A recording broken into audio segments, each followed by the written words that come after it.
Hello everyone, this is the real Black Otaku. For those who've seen my tag response video, you know that romance is one of my favorite genres in anime. So it was only a matter of time before I put out a video of my top 10 favorite couples. But now you might be asking yourself, why am I doing this now instead of for Valentine's Day? One, I was busy with other stuff at the time, but the big thing is that my next review involves one of these couples. I will also introduce the concept of honorable mentions, being listed up to 5 entries that just miss out on the list because there are either 10 entries that are better suited for it, or there's already an entry from that same show. The honorable mentions aren't necessarily numbers 11 through 15, these are just up to 5 entries that I feel need to be mentioned for one reason or another. I'll go into more detail with these honorable mentions in a separate video. Just heads up, many of these entries will be spoilers. I will do my best to limit spoilers whenever I can, but many of them cannot be helped. Today's honorable mentions are Lawrence and Hullo from Spice and Wolf, Gajul and Levy from Fairy Tail, Rin and Asa from Shuffle, and Riki and Rin from Little Buster's Refrain. You can go to the honorable mentions video by clicking right here or in the link in the description. Number 10, Yuji and Shouko from Baka and Tess. I really like these two rather early on, though at first they may not seem to make a good couple. Ignoring the fact that Shouko's in Class A and Yuji's in Class F, Shouko is really clingy and borderline abusive, and Yuji does whatever he can to try to get away from her, but they simply have their own way of expressing their feelings towards the other.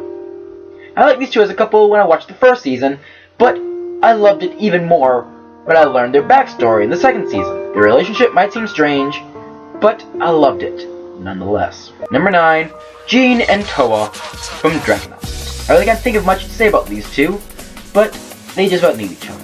Jin was left all alone after his parents and sister were killed when their shuttle exploded. And Toa feels guilty because she believes that she was the one who killed them. And to this day, I still don't know exactly who killed them. Dragonaught was my first experience with romance that didn't involve a harem or character shipping. And even after all of the anime that I have seen since, they still hold on to a spot on my top 10 favorite couples. Number 8, Ryuuji and Taiga from Toradora.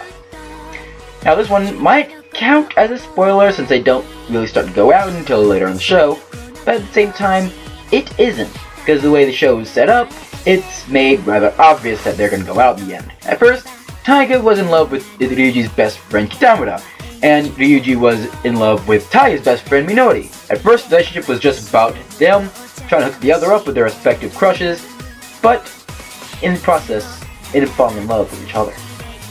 As predictable as it was, I still loved it. Number 7, Kirito and Asuna from Sword Art Online.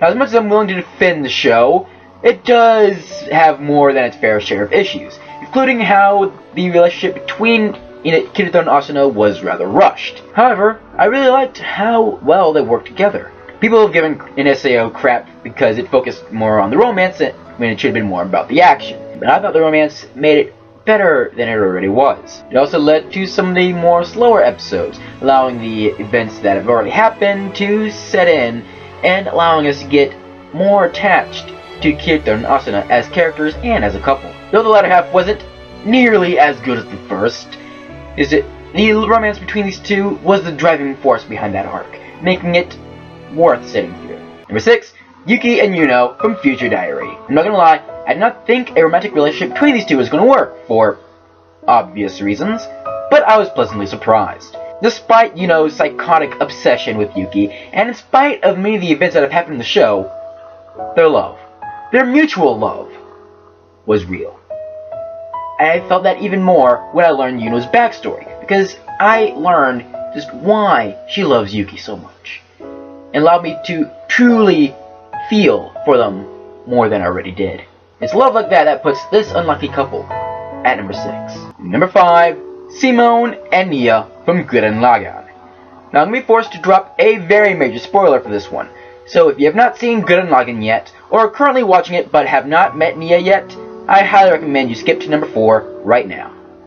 You have been warned. Even though Nia showed up rather late in the show, she was still just as important member to Team Gurren as Simone, Kyoko, or Kitan. Ever since she showed up, she played a large role in Simone's development, and it was the reason why Simone was able to recover after Kamina's death. And their love was the driving force behind the latter half of the show. Number 4, Otonashi and Kanade from Angel Beats. Strangely enough, when I first watched Angel Beats, I thought Otonashi was going to end up with Yuji. So seeing that Otonashi ended up with Kanade in the end was a bit of a surprise to me. But looking back to the events that have happened in the show, it was quite obvious. Now, I won't get into detail for why these two make such a great couple, because of major spoilers. But what I will say is that the final moments of the show were very heartwarming, yet at the same time, very heartbreaking.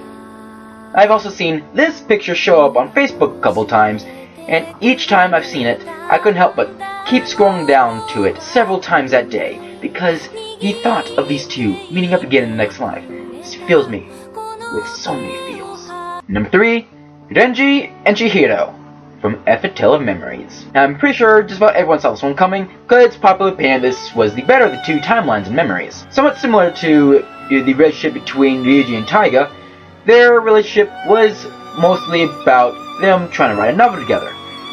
You see, Chihiro has a memory defect, where she can only hold memories for only 13 hours. Therefore, she wouldn't be able to do it on her own, Renji voluntarily helping her out, but in the process, ended up falling in love. This also led to one of the most tear-jerking moments in all of anime, reducing grown-ass men, myself included, to tears just from watching it. It's amazing how an encounter that lasted less than 45 seconds can change your life forever. Number 2, Kouta and Lucy from Elfen Lied. It might come to a little bit of a surprise, because F is a better love story than Elfen Lied was, but that's because F focused on the romance more than Elfen Lied did. But I truly believe that these two deserve this number 2 spot. When most people think of Elfen Lied, the first thing that comes to mind is the blood and the death and the violence.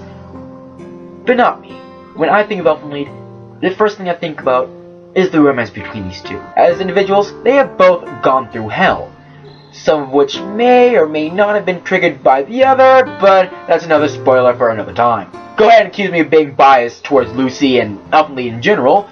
I don't give shit, because I truly believe that these two make one of the best couples in all of anime, topped only by one other. Number 1, Tomoya and Nagisa from Clannad. Don't lie, you all saw this one coming. I even said in my top 10 favorite anime video when I said that Clannad is the best love story I have seen come out of an anime. Clannad may have started out as your average harem visual novel adaptation, but it becomes more than that, as you watch them begin to fall in love with each other. They just about need each other as well. Nagisa needed the emotional support, while Tomoya needed something to look forward to outside his not-so-good family life. And, quite frankly, something to give a shit about. There isn't anything I can say to do these two justice. You have to see the show to truly understand why Tomoya and Nagisa are my favorite anime couple. So go ahead and tell me some of your favorite couples and your thoughts on some of the couples I talked about. Don't forget to like and subscribe. Go check my vlogging channel as Tron, you should be able to go to by clicking right here or in the description. You can go ahead and watch my unmentioned video by clicking right here or in the description. Now, I assure you, my next video will be a review of one of the anime mentioned here. I won't say what it is quite yet. You'll have to wait to see. Until then, this is the real Black Otaku signing out. See ya.